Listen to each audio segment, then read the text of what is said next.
আছেন, কিন্তু আমাদের আজহারুল ইসলাম ভাইকে কেন মুক্তি দেন নাই? কি বলেন, ঠিক কিনা?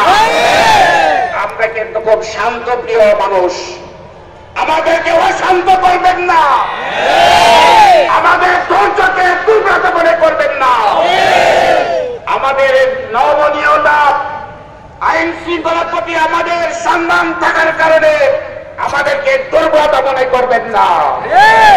আমরা আন্দোলন করতে জানেন, আন্দোলন করতে পারি, এদেশের জনগণকে সাথে নিয়ে আমরা একে আজহারুল ইসলামকে মুক্তি করবো ইনশাআল্লাহ। রাজি আছে? বর্তমান সরকারকে বলে দিতে চাই, আর কার বিলম্ব করবেন না।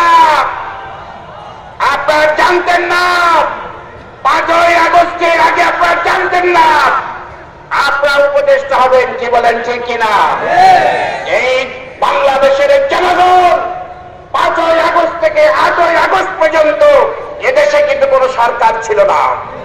আমাদের নেতা বসে আছেন ডাক্তার শফিকুর রহমান সাহেব এবং অধ্যাপক মিয়া পরম্পরা সাহেবের নির্দেশে 18 কোটি মানুষের জান এবং মালের নিরাপত্তা জামায়াতে ইসলামের ছাত্র শিবির গ্রহণ করছিল। কি বলে, ঠিক?